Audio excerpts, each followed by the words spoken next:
I want to, before I start off the show, I wanted to ask all of you guys who are in the chat room a question, and then we'll come back to it later in the show and hear some of your responses. I want to ask you guys if you feel that the hijab is a feminist and empowering thing. And we'll come back and talk about that later. But for now, I'm just going to pass it right back to Gemma.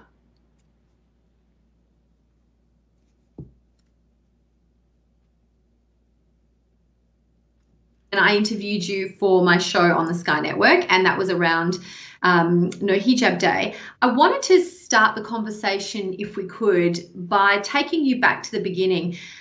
Can you give, for those who may not have had an opportunity to read your book Unveiled, or who may not yet have had the opportunity to really understand your story, perhaps you could give us a little bit of a condensed version, if that's even possible, about how you went from a young girl in that marriage that you detail in the book to this global advocate for women with no voice. Well, yeah, that's an interesting journey, isn't it? How do you go from being the wife of an Al-Qaeda agent to becoming an outspoken critic of Islam? Well, it was a long journey. I have not been married to him for a very long time, and it's been a lot of years of therapy and introspection and just going through my own long journey.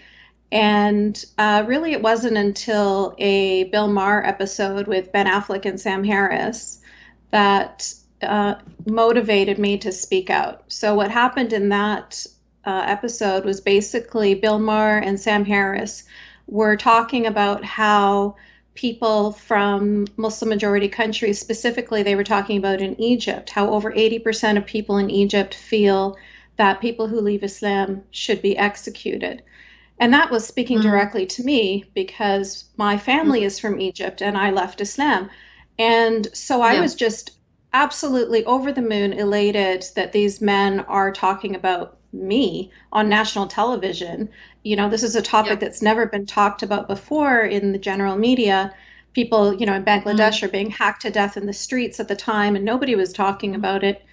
And it was really, really disheartening, to put it mildly, to find Ben Affleck shutting these men down.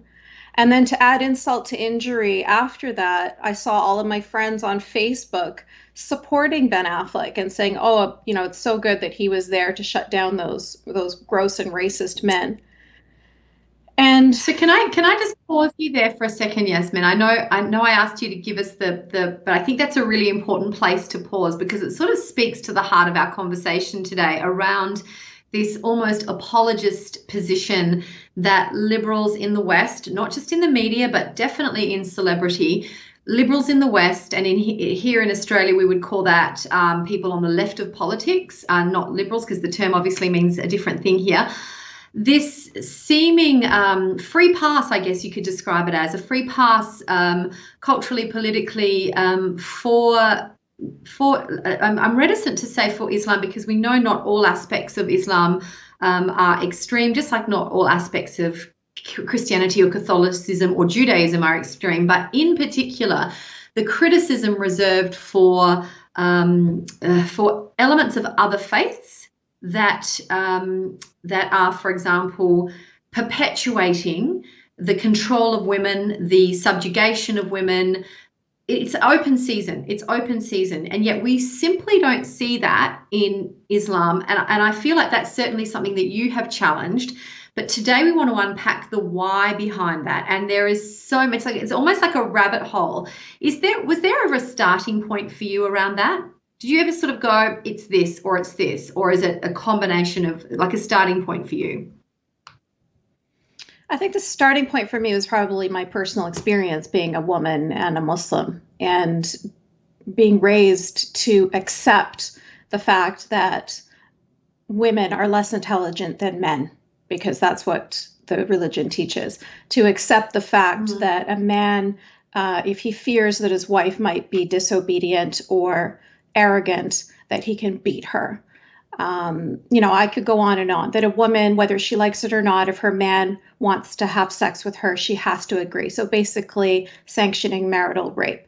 So all of those parts of the religion I knew as a Muslim woman growing up, but I didn't dare fight against them because if it was, as far as I was concerned, it was the creator of the universe, the Almighty, right, was the one who created these laws. So who am I to fight against that? How am I going to ever Right. even hope to do that? And So and you would have been conditioned from a young age, obviously. You would have been conditioned from a young age. exactly, you actually feel guilty for questioning these edicts. You feel you're shamed because if I say something like, "How could Muhammad have married a 6-year old? How could he have, slept with her when she was 9 years old? Isn't that pedophilia?" And I would get in Mm. trouble for asking those questions. I'm a little girl myself, and I'm hearing about a 53-year-old man essentially raping a 9-year-old girl, and I can't question that. Otherwise, that makes me a bad person because I'm questioning, Allah's chosen person. So yeah, it's a Right, very right. difficult place to be. So let's just sort of unpick that for a second because those conversations in Australian media you can't even have them, and you can't have them without being called culturally insensitive. You can't have them without being called Islamophobic. All of that sort of stuff. I want to pivot for one sec. Some of you watching today may have seen the docu-series, it's not a documentary, but it's based on a true story on Netflix at the moment called Unorthodox. I'm not sure if you've seen it, Yasmin, I as have. well, but it's a fantastic. I mean, I binge watched it over a weekend, and it tells the story of a young Hasidic Jewish woman who escapes I suppose, the same sort of circumstances on the flip side, is in she's a member of this, born into this very strict, controlling Jewish sect where young girls aren't educated. They are not given an education. They are born to be married. They are born to reproduce the 6 million lost in the Holocaust. It was an absolutely riveting, confronting, disturbing thing to watch. And yet, though, the modern media is free to criticize, as they should, may I say, as they should, because that deserves to be criticized. But I can't remember the last time I saw a similar program made based on Islam.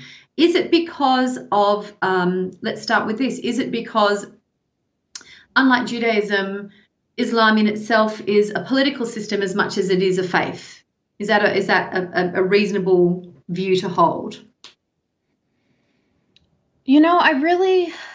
That's a question that I've thought about a lot, and I really don't have a good answer for it, other than people on the left here think of Jewish people as white, even though, the whole reason why the Holocaust Right. happened was because they specifically are not white. But anyway, they are viewed as white right now. So they are viewed as like the oppressor, as all white people are right now, Right. if you're on the left. And those who don't have white skin are considered the victims. They are the ones that are being oppressed. So from my perspective, what I'm thinking is the reason why they're happy to speak up in support of women who are coming from fundamentalist Christian backgrounds. They are happy to speak up for women that are coming from Orthodox Jewish backgrounds, but they will not speak up for women who are coming from fundamentalist Muslim backgrounds. Mm. And I think that might be because those women happen to have darker skin. Honestly, it's a shocking thing for people from the left who are supposedly the non-racists, but really that's what it is. Muslims are considered people of color, and therefore the women within Islam have to just accept their culture the way it is. They can't push for progress in the same way every other woman in the Western world can and has pushed for progress. It's a really confronting thing to hear you say, because if it's that simple, then we have so far to go. I mean, in the last week you would have seen the same coverage, hopefully the same coverage, albeit nowhere near as enough of a young girl in Iran being there was an honor killing, and she's a young, like, 14-year-old girl killed by her father.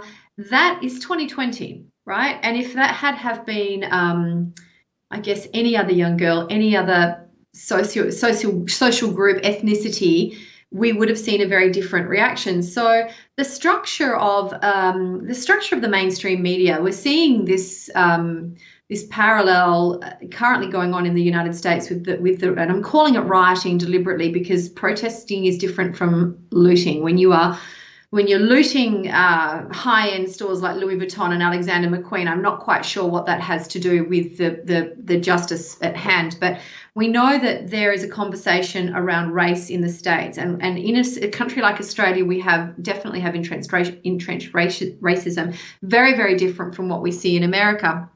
But the narrative pushed and the polarization of the media in America is so much more significant than what we're seeing here. How much of a role do you think that really aggressive polarization of media in the States, in terms of an agenda setter, is to blame for this? Unfortunately, they have a huge part of the blame. I mean, not just the media as far as journalists, but the media like television and movies and advertisements and magazines and all sorts of media that people are consuming. There seems to be this fetishization of fundamentalist aspects of Islam. And I definitely put that straight on the media's lap for doing that, because they would not do the same thing if it was fundamentalist aspects from any other religion. They just simply wouldn't. They would recognize it as something that is anti-woman and something that is misogynist and something that they should not be supporting. So I really do think... No, go. I was just going to say that I think that race is a huge part of this. Identity politics is a huge part of this. Grouping people as, Black people good, white people bad, Muslim people good, Jewish people bad. That is incredibly simplistic. It's childish. It feels like a Walt Disney movie where the good guy's going to wear a white hat and the bad guy's going to wear a black hat. That's not the way it is in real life. In real life, we are all human beings and we are all on a spectrum. And it's really difficult, even to talk about Muslims, because there are, over 1 billion of them. And some Muslims are my friends that I love, that I would do anything for. And some Muslims I want absolutely nothing to do with, and I hope to never see them again for the rest of my life, and I want them far away from everybody in society. So, and the same could be said for any race or any religion, exactly. Yeah. And you could even take religion or faith out of that and say, some people are my friends. Some people I never want to don't want to breathe the same air as they breathe. It's really that basic. I want to ask you, in your work, in your professional day-to-day life, these conversations, is there a sense of resignation around this liberal media infatuation with the extremes of Islam? Is there a sense of resignation around it? Is there a sense of we must do something about it? Is there any sense of even acknowledging, I suppose, that there is a significant issue that needs to be addressed? From who? Like who is it? From just anecdotally. So, for example, in my world, when I'm writing columns and I'm dealing with clients, and you're just sort of interacting with day-to-day people, because we know that sections of the media operate in a bubble. We all operate to an extent in a bubble, but my world and your world is a little bit more inclusive. I feel like I'm not just interacting with one group of people day in, day out, and neither are you.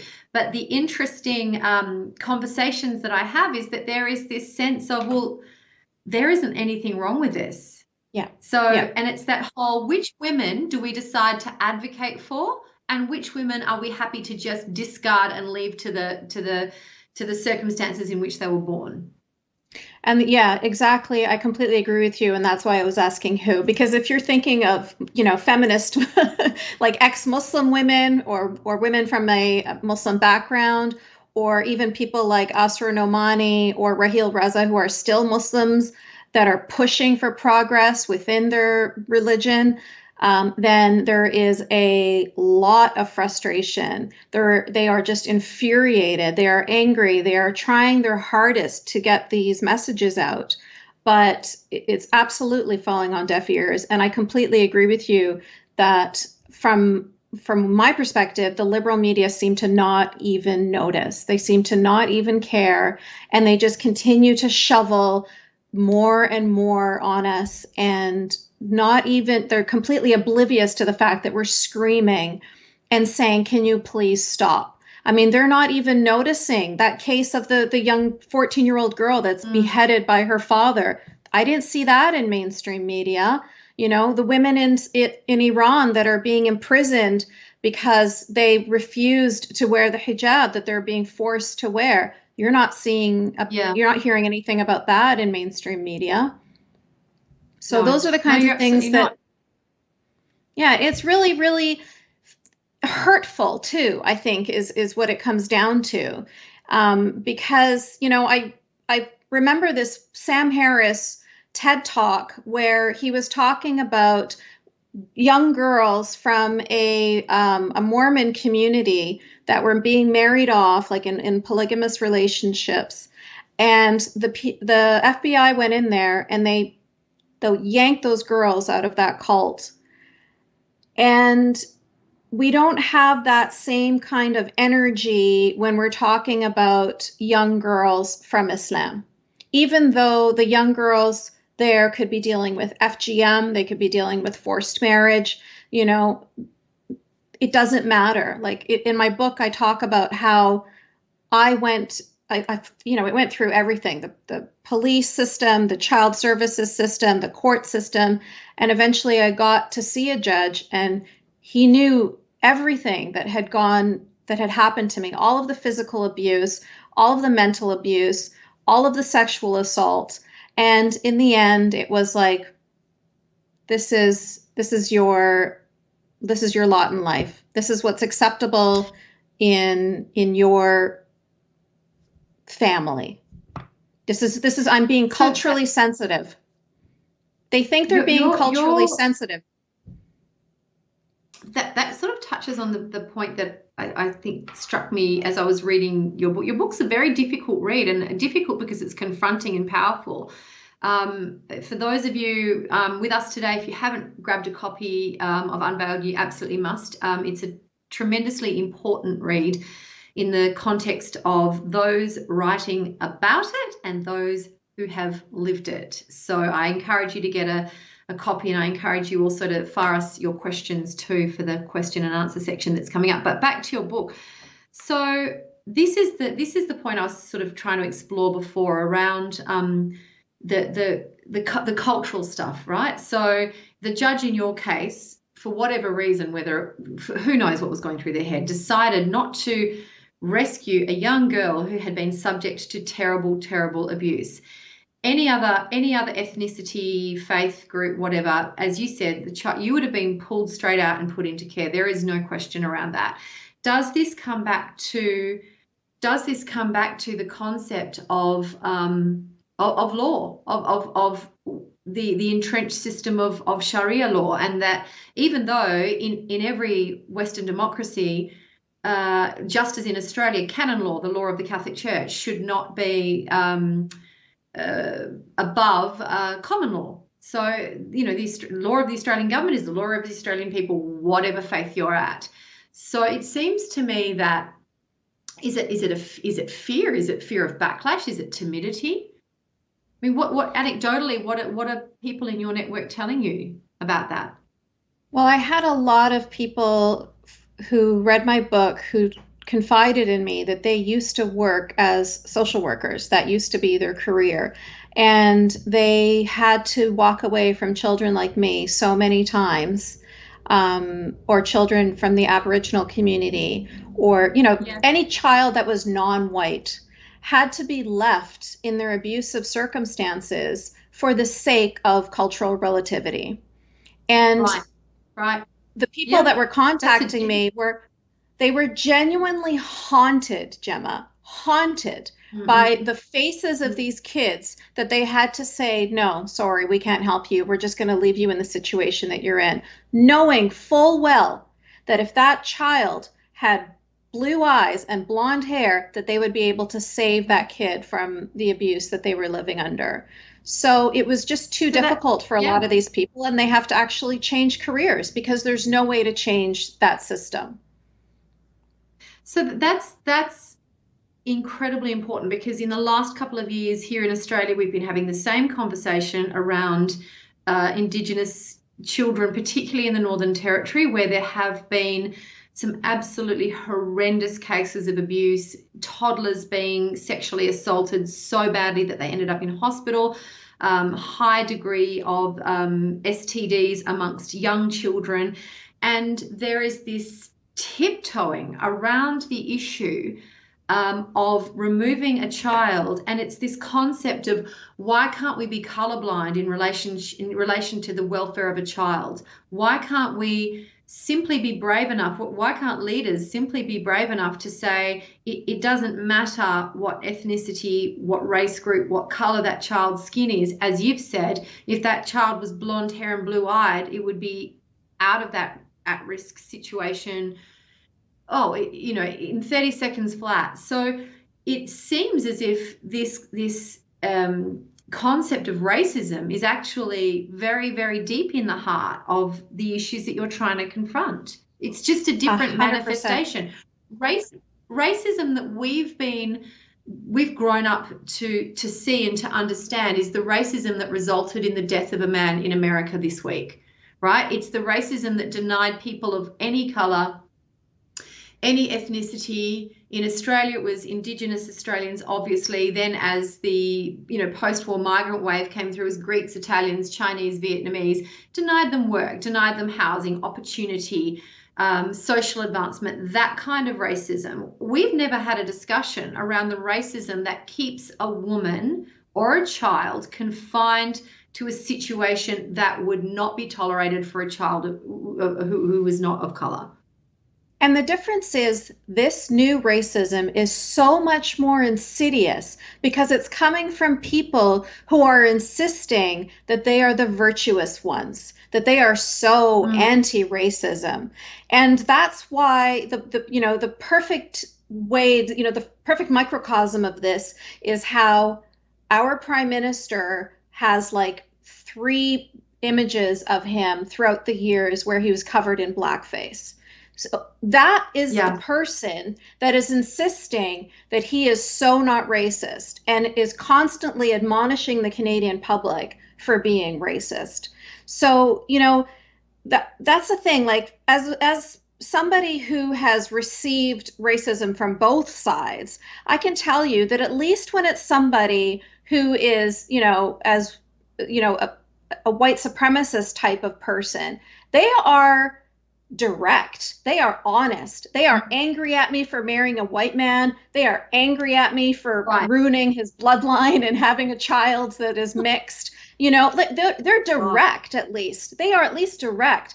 But when I have somebody from the left being racist to me, it is so much more insidious and it's so much more slippery and it's so much harder to put your finger on and to allow them to see how what they are doing is so much worse than what's even coming from this side, because at least from what's coming from the other side, I can see it coming. I understand it and it makes sense to me. But from the left, they have like this armor that they have created for themselves to they believe that they are the virtuous ones. They believe that they are the non-racist ones, and then they do things like what that judge did, which is to be incredibly, severely, disgustingly, viciously racist towards me. And that's just my experience, right? Like all of the girls that are suffering from FGM and no parents have ever been prosecuted. What about those girls? If, again, I have to say it, if a white family took a razor blade to their daughter's genitals, those parents would not be free people today. They would be considered sociopaths and they would be behind bars.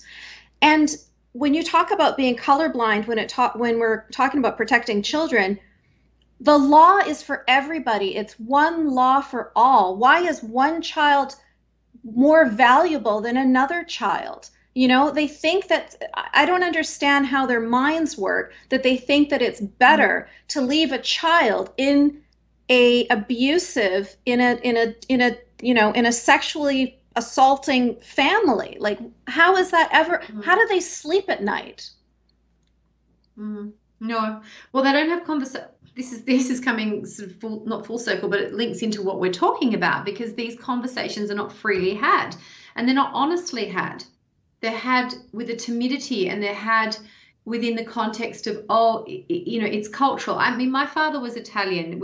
He's from the north of Italy, slightly more liberal.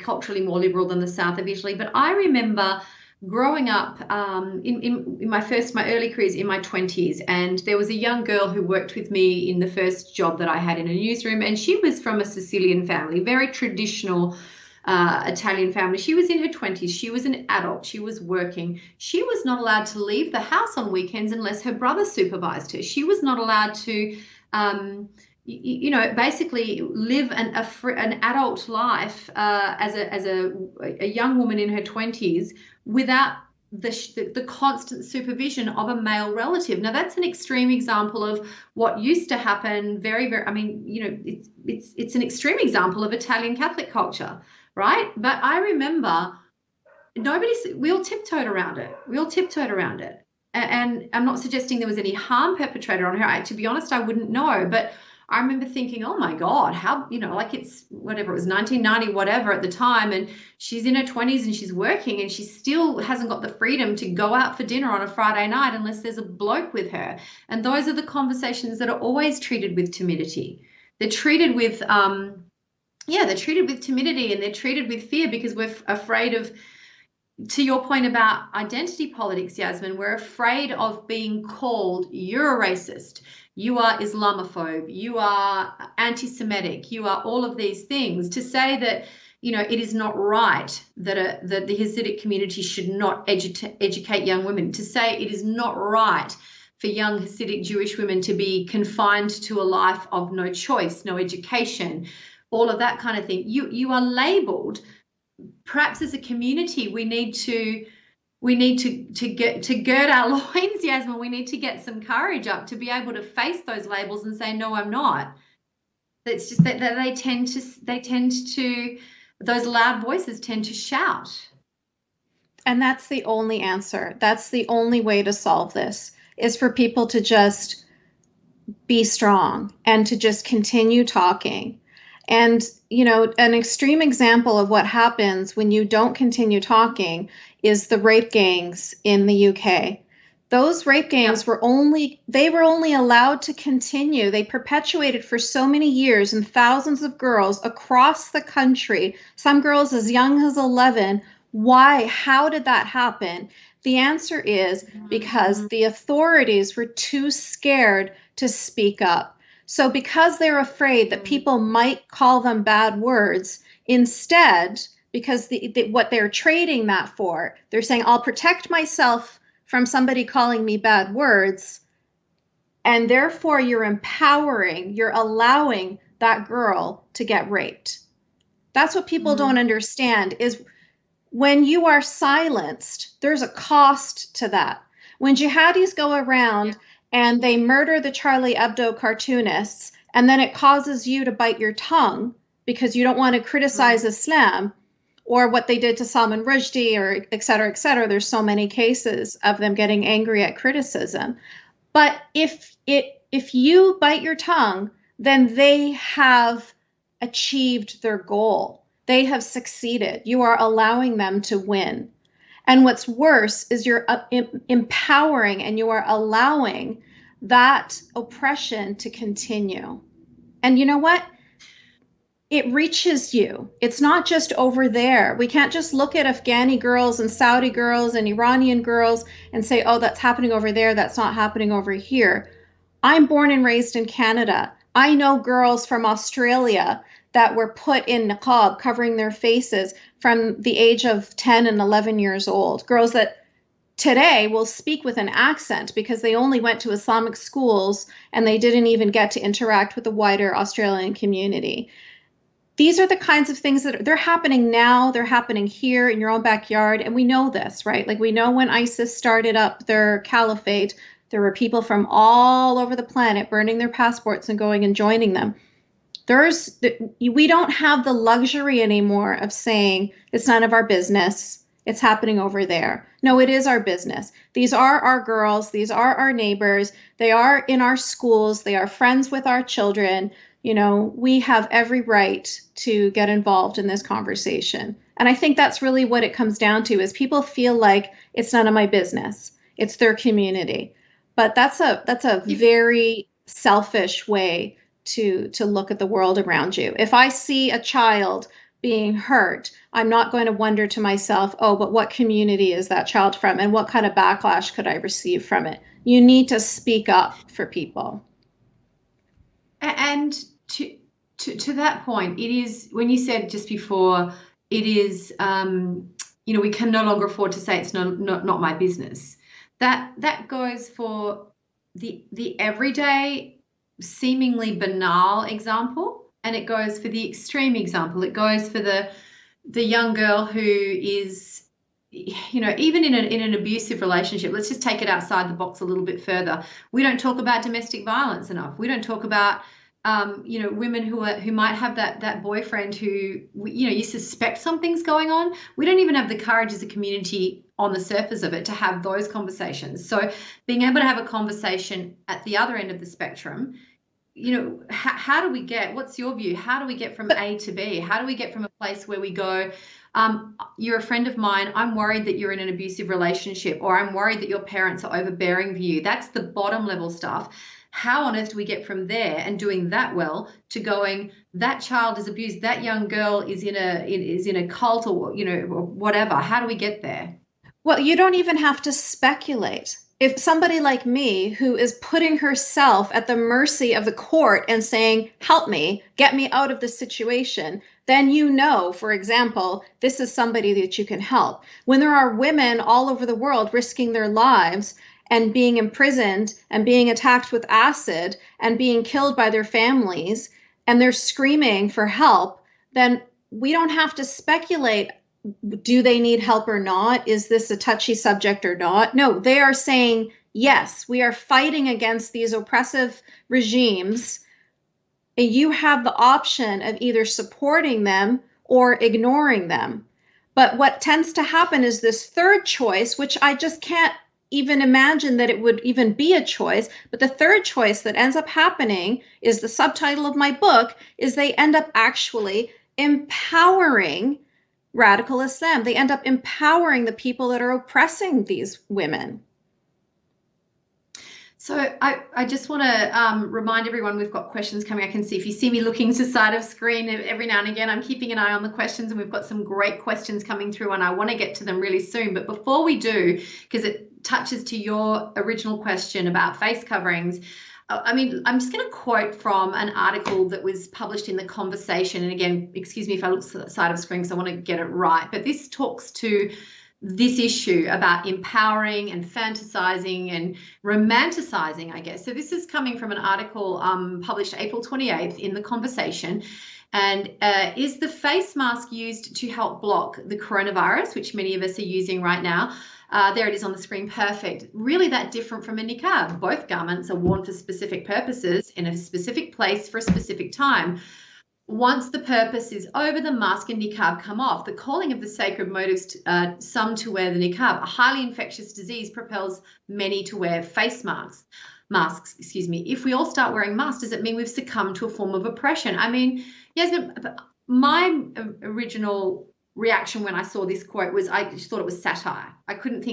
Honestly could not believe that this would be serious, but it is. And this is from a liberal left-leaning publication, and it's essentially saying that it's the same thing. Keeping yourself safe from a deadly pandemic is the same as a tool of oppression. That's literally like saying handcuffs are handcuffs. If a police is putting it on you, or whether you're into BDSM and you're putting it on your partner. Yes, handcuffs are handcuffs, but obviously the context matters. It is such a simplistic, I can't understand how people aren't even ashamed to make that equation, to somehow equate a niqab and a face mask. They are both face coverings, and that's exactly where it ends. there is a different purpose. I mean, my God, doesn't the purpose matter? One is being worn Yep. to protect you from a global pandemic, and one is girls are told you have to wear it to protect you from getting raped. There's a very big difference between the two. If you don't wear a mask, you're not being told that you're going to burn in hell for eternity. You're not being told that you're a filthy, dirty whore, right? Like there's so much rape culture and misogyny and just filthy ideas for men and women surrounding the niqab. The face Yeah. And the mask other thing about is for medical purposes.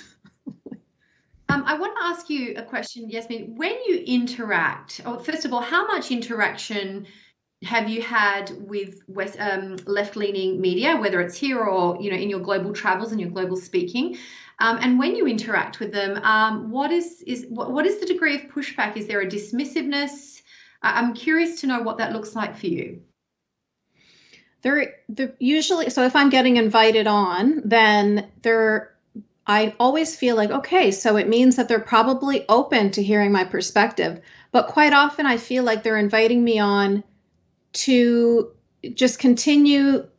Like I don't know if by the end of our conversation their minds have been opened at all, because it is a lot of pushback from the beginning of the conversation to the end, and it's all the same. It all starts out with, but not all Muslims are like that though, right?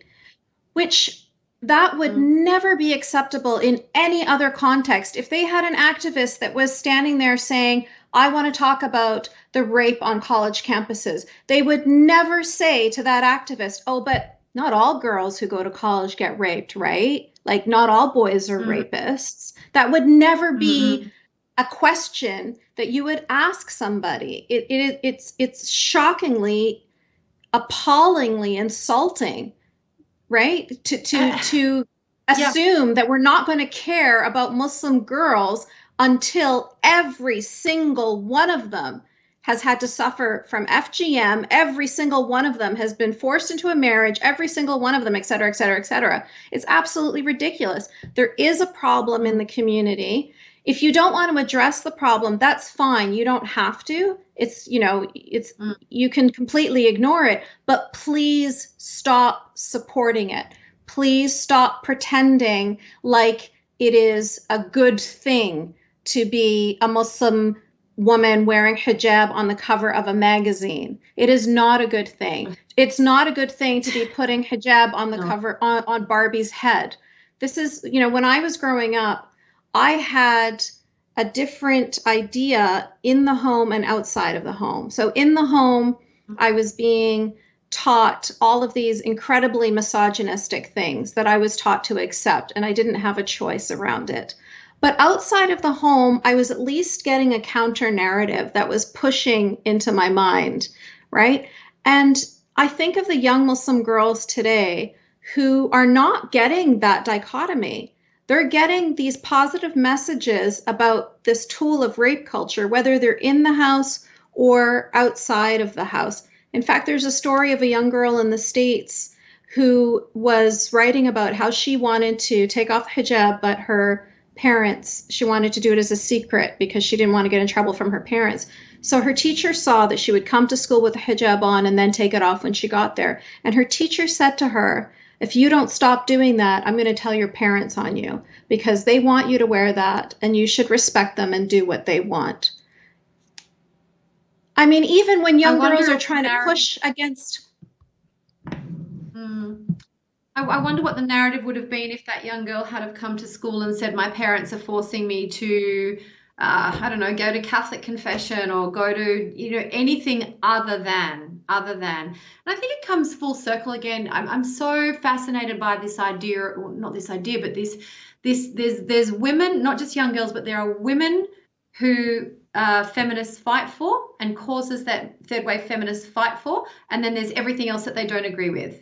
And then wrapped up in all of that is this cancel culture. My feeling, and I hope I'm not being overly optimistic in this, but my observation and my feeling is that that this radical third wave feminism movement is actually in decline, is actually so far on the nose that it's even beginning to eat itself. And by that, I mean the whole Me Too movement in America, about the accusations about Joe Biden. The very fact that some of these prominent women who find themselves in a corner and go, oh my God, I'm supposed to believe all women, but I'm not going to believe that one because it doesn't suit my political narrative. And it's this, hopefully, in my view, the beginning of the end of this awful,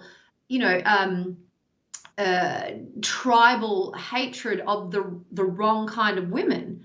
And which, young girls and women in Islam who can't escape and don't have the choice, they fall into that group. This is a great question from Tucky Stewart. If you were a good dictator and could impose any laws, what would you do to free the people of Islam? Nothing like starting with a good one, hey? What would you do to free the people of Islam? I wouldn't be a very good dictator, because I would want the country to be a secularist country. I would want people to be able to be free to choose whatever religion they want, or to not to choose to follow any religion at all. And I think that's what Islamic countries need right now. They need that separation of mosque and state. I've lived, over 10 years of my life in Muslim majority countries, and I can tell you that most people are not happy. Why would anybody be happy with these rigid laws? Obviously, the women are not happy. Obviously, the LGBT community are not happy. Sure, there are some men that are very happy because they're able to control their wives and their children so successfully. But most people are not happy with those draconian laws. Most people want to be able to have a drink if they want to have a drink. Most people want to be able to have sex with whoever they want to have sex with. So if people are allowed to be free and to choose what they want to choose, I believe most people would choose freedom.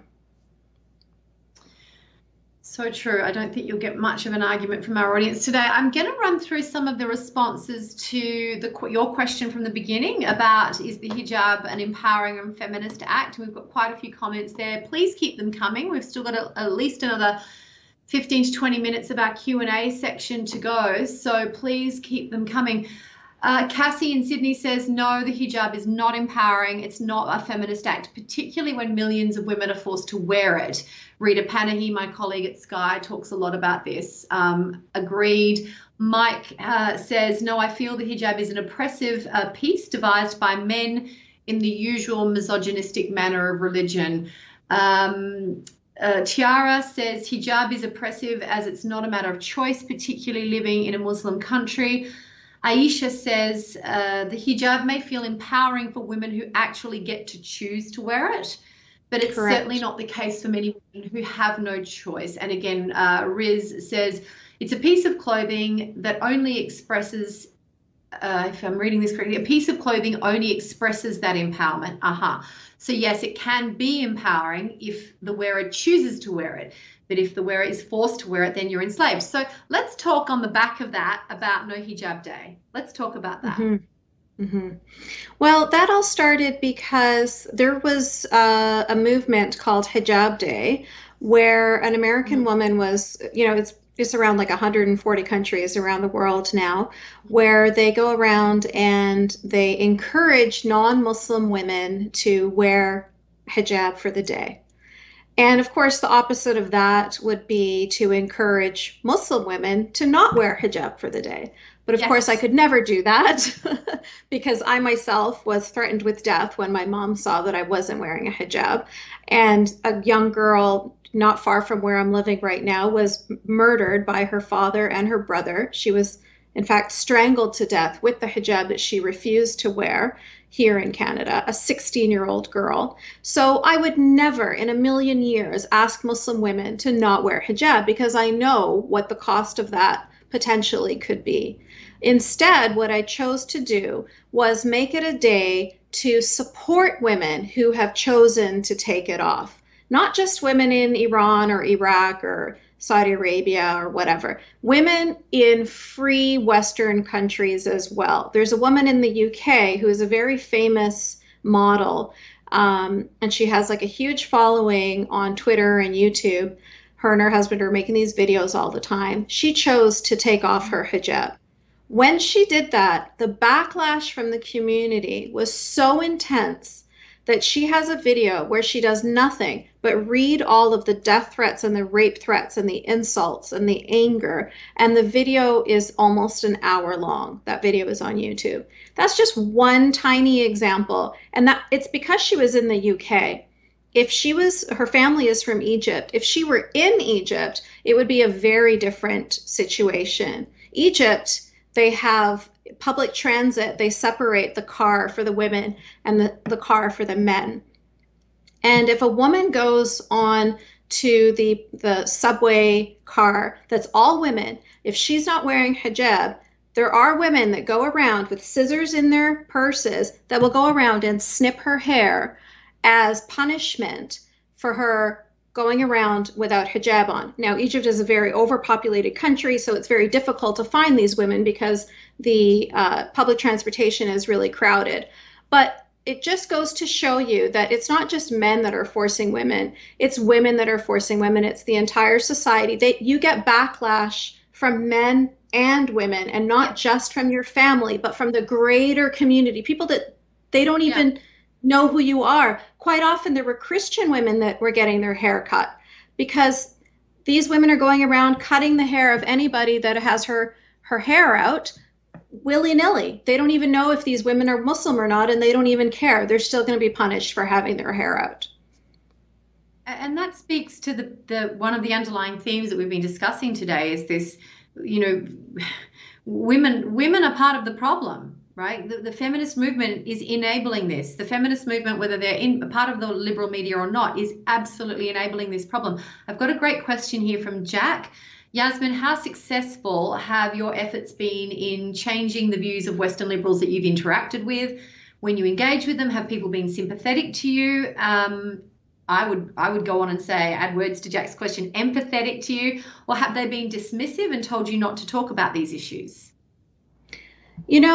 That's the kind of question that I'm hoping to get some sort of, proof of whether what I'm feeling is true or not, or if it's just because social media can be such a bubble. So the people that contact me in media are people that are already interested, that are already thinking about what I'm talking about. But I don't see that there is like a greater I don't think that just in the culture in general that there's some sort of significant difference in the way people are thinking or feeling about these topics.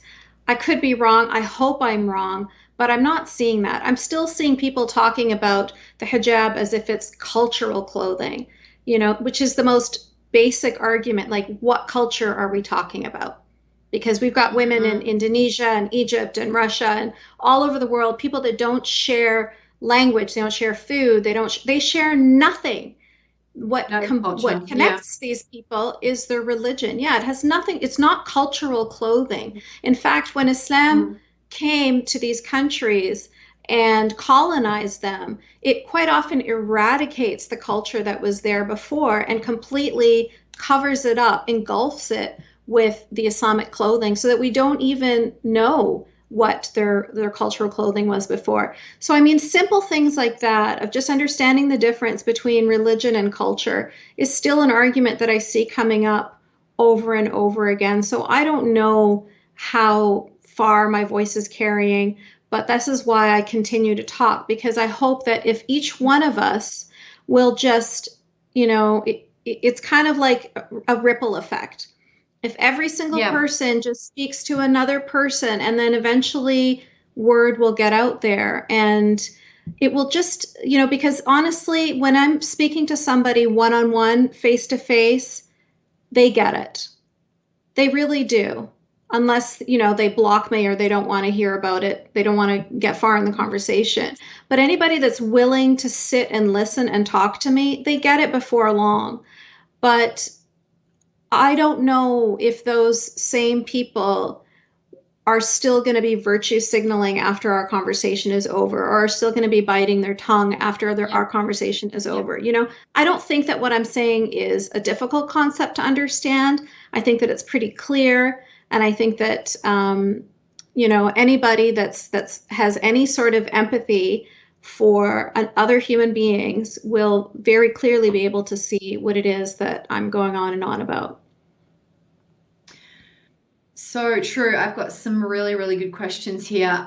This is from Trisha. I'm so frustrated with the feminist community. I would love to work on this issue, but none of the organized feminist community seems to deal with it. Do you have any suggestions of how an American atheist feminist could help in this regard? Oh, that's fantastic. I love hearing that. And in fact, I'm thinking that I might even start some sort of a movement, some sort of an Oh, organization you like that, should. just because I should. Right now, I have an organization which is called Free Hearts, Free Minds, which supports Yes. people who have left Islam and they're still living in Muslim majority countries where they could be executed for that. So that's where a lot of my attention is going right now. So, but honestly, it would be a project of love, and I would be happy to do it. What I was hoping this whole time was that an established feminist group would be willing to take on this issue, because especially if they're a feminist group that already have a huge audience, then if as long as they just change their narrative a bit, then there will be so many people that will be willing to listen to them so quickly, and we won't have to start from the ground up. You know what I mean? But whenever I Yeah. interact with huge feminists like Roxane Gay or somebody, they don't want to hear it. They block me. They're not interested. Gloria Steinem was standing right beside Linda Sarsour in the Liberal Women's March here in the United States. Gloria That's Steinem is amazing. standing. I mean, it's such a betrayal. So, but that's And what that's I want. I also want somebody like Melinda Gates, Oprah Winfrey, Ellen DeGeneres, all of these people that they are always championing feminism and championing the underdog take on this issue. That's what I was kind of hoping would happen. there's still time. There is still time. Some great questions still here. A question from Jonathan. How do we find the balance between, this is a great question too. How do we find the balance between that biting our tongue and keeping our employment secure, since many in the workplace are run by worksters? So, you know, that I think that's a very, very important question, particularly here in Australia, for example. A lot of conversation happening now around what freedom of speech looks like and whether we need further legislation around it. So, do you have any practical advice or thoughts on that matter? Yeah, that's a very common question that I get as well. And obviously you have to be pragmatic about this. You have to prioritize things.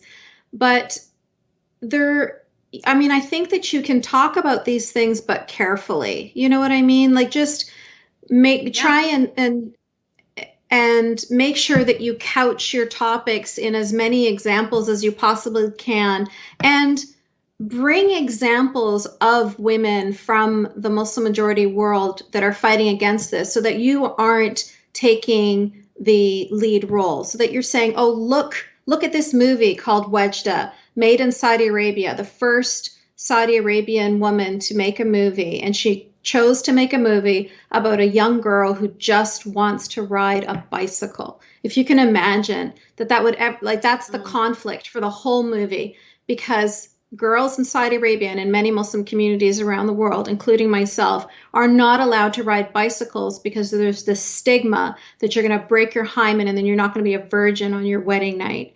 And so this is a young Can girl. you just She's imagine though?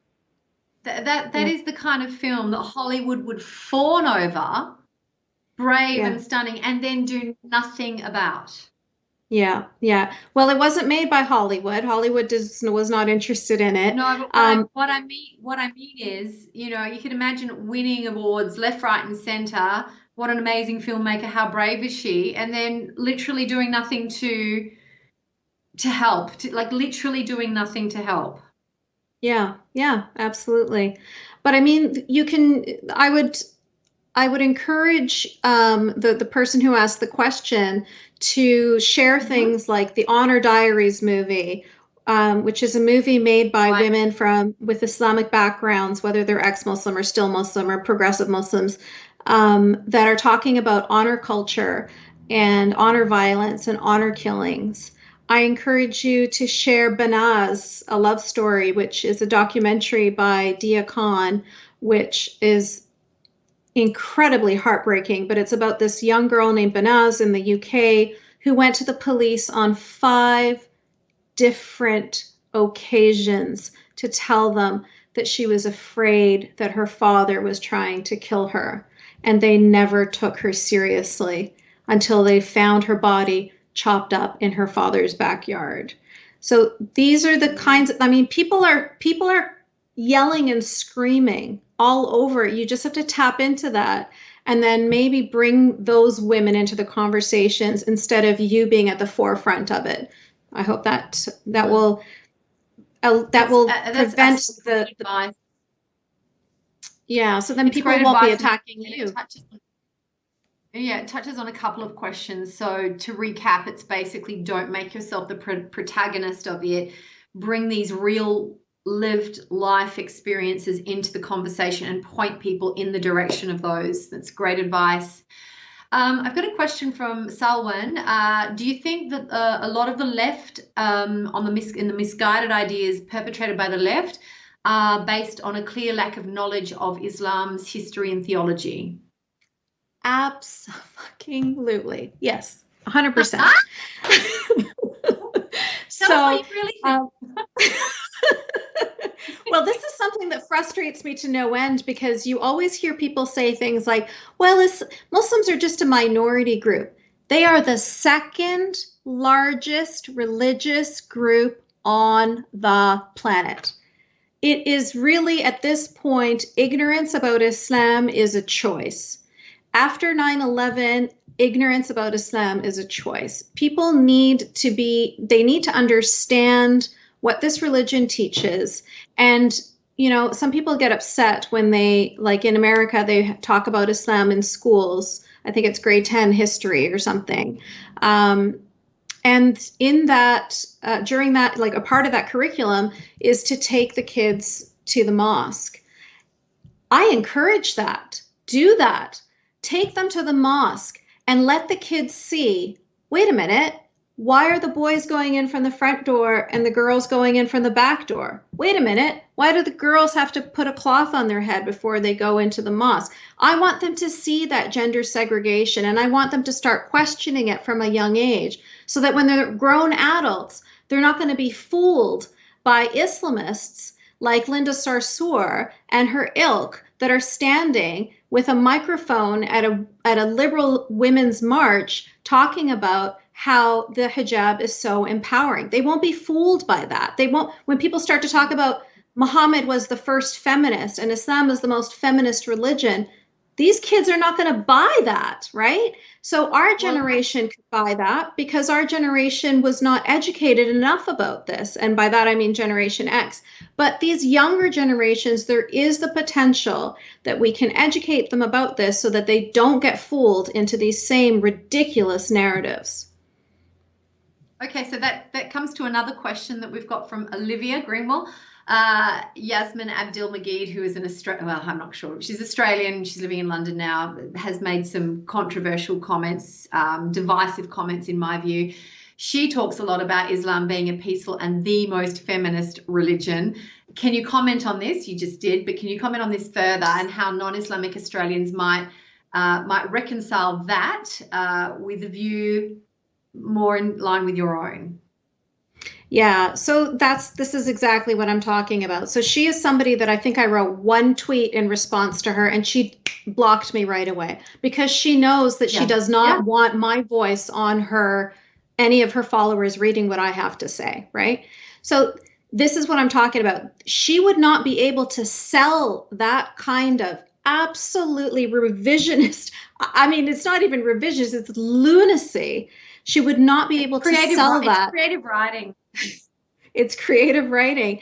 And this is the same man that talks about any nation that has women leaders will never succeed. This is the same man that says hell will be filled with more women than men. The same man that says women are less intelligent than men. The same, I could go on and on and on with all of the horrific things that he said about women, but people don't know that.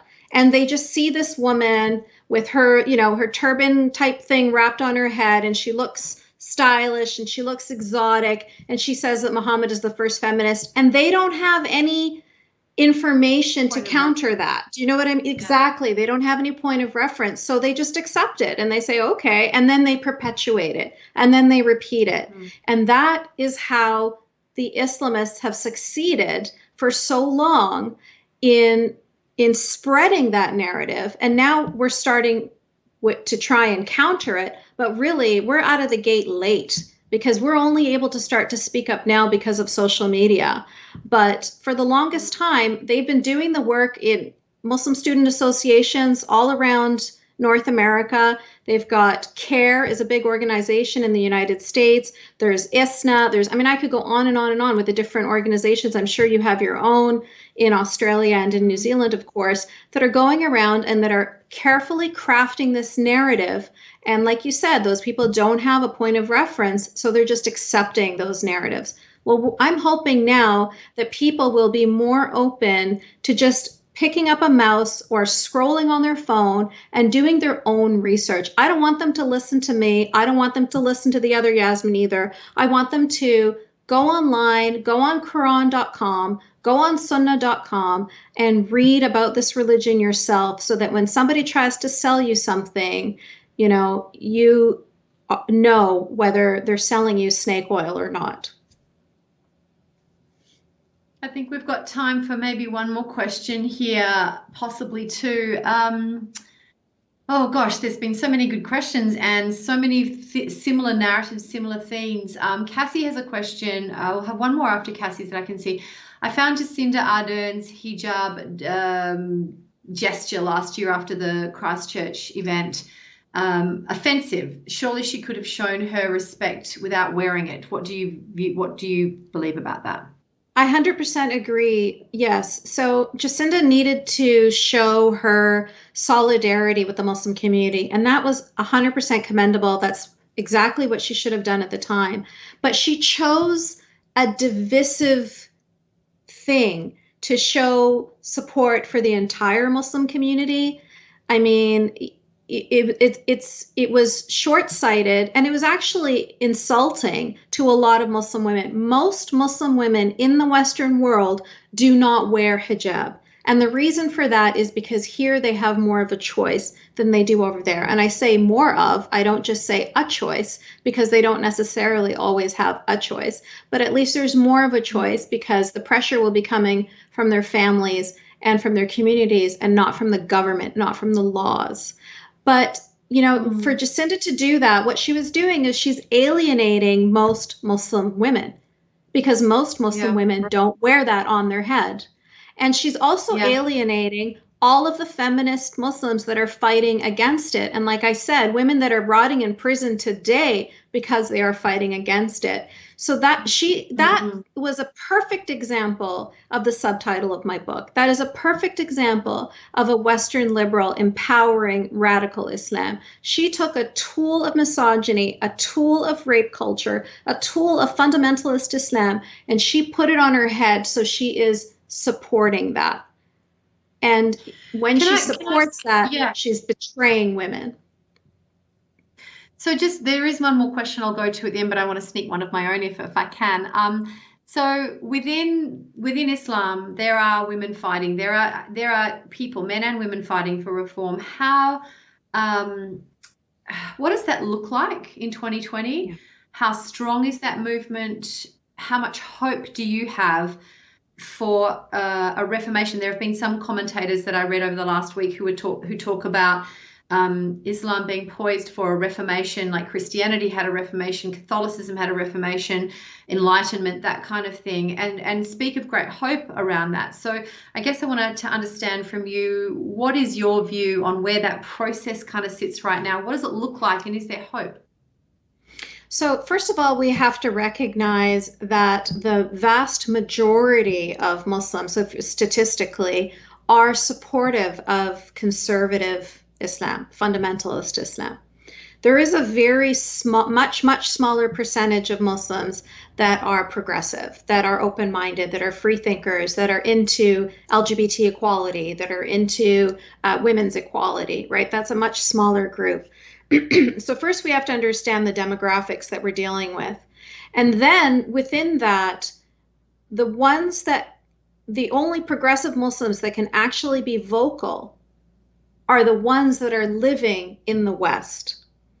So, I mean, that's a very small percentage of Muslims, again, because the vast majority of Muslims are not living in the Western world. So, we've got a couple of, it's just demographics are the problem here. There are a lot of people in the Muslim world that I feel, that I know, would speak out if they could, but they fear for their lives. They fear for, losing their, for real, losing their jobs, losing their lives, going to prison, being, killed by their family members. So they don't speak up. So we don't really get to know how many allies we really do have. But what it looks like now, according to when you do look at research, especially in the Arab world, you see that those numbers are growing steadily. And I do believe that if there was a separation of mosque and state, and I know that the Sharia lawmakers agree with me. I mean, Yusuf Qaradawi, who was a part of the Muslim Brotherhood, said it himself. He said, if we did not have execution for people who leave Islam, there would be no Muslims left. And he's absolutely correct. If people weren't afraid for their lives, they wouldn't be following this religion. And so they know that, as well as we know that as long as you force people to continue following this religion, then they're gonna be too scared to speak out. So luckily in the West, they are able to speak out, but and it is a growing movement for sure. Even in the few years, I've been doing activism for only about 4 years. And in that short time, I already see a huge difference, and so many more Muslims contacting me than those that did at the beginning of my 4-year journey. And it does give me hope, but I think there's a long way to go. And what's making the biggest difference? Honestly, 2 things. Number one, ISIS, that made a big difference because it forced a lot of Muslims to see Islam in real life. It's not just, theoretical. It's not just at the mosque on Fridays. We're not just talking about kill the non-believers. Now we're actually doing it. Now they're actually taking sex slaves. So it forced them to, a lot of people were saying, well, that's not Islam. That has nothing to do with Islam. Those aren't Muslims. And then they do their research and they'd be like, oh my God, they're literally following the footsteps of their prophet. And so that forced a lot of Muslims to open their eyes, especially in Iraq. And the other thing that's really helping a lot is the internet, social media, YouTube, Twitter. I mean, it is alarming because, again, we're living I'm talking about countries where close to 100% of the population in some places are Muslim. So all of the education is Islamic, all of the media is Islamic. Anything that they consume has an Islamic flavor to it. So when they're able to go online and they're able to watch videos and interact on Twitter with, let's say, for example, they're always being taught that Jews are horrible people. And then they go online and they befriend a Jewish person. And then it's like, oh my gosh. And the cognitive dissonance forces them to start to question other things in their life as well. But again, the percentage of people who their English skills are enough to be able to get online and to have these relationships are a small percentage. But as an old Buddhist saying goes, a forest of 1,000 trees started with just one seed. So I do have hope that there will be change. That's wonderful. That's wonderful. Final question from Jürgen before I think I'm going to throw back to Susie. Other than your own book, which, as I said, everyone, you absolutely must get hold of. It is a terrific read, confronting read, but terrific read. Which books would you recommend on this topic broadly if people wanted to educate themselves, educate their friends? So I would always, number one on my list is The End of Faith by Sam Harris. And then if we're talking about specifically this topic, I would also recommend, I thought I had a copy of it here, but I don't. It's a book by Masih Al-Jinajad, and it is called Wind in My Hair, and it talks about her. It's similar to mine in that it's a memoir about an Iranian woman. And another book called Daring to Drive by Manal El Sharif, and she is Saudi Arabian, and she's talking about her activism in getting women to drive in Saudi Arabia. And I would also recommend The Atheist Muslim, which is written by a friend of mine, Ali Rizvi. And that talks more about Muslims who are trying to be more progressive. And then there's also the latest book by Ayan. Ayan's got 3 books. Ayan Hirsi Ali. I recommend you get all 3. She is a phenomenal writer and an amazing woman. Her first one is called Infidel, and her second one is called Nomad, and her third book is called Islam Needs a Reformation Now. So that's what you were referring to there, Gemma, about the Reformation, and she goes into much more detail about that. Wonderful. Yasmine, it has been such a pleasure to talk to you as always. I feel like we could have gone on all afternoon. So great to hear from you. So great to chat with you and unpack some of these ideas. No doubt a conversation that could go on and absolutely should go on. And a big thank you for your time, and to everyone who's been with us today for your questions. Thank you for your brilliant questions. Continue to have these conversations.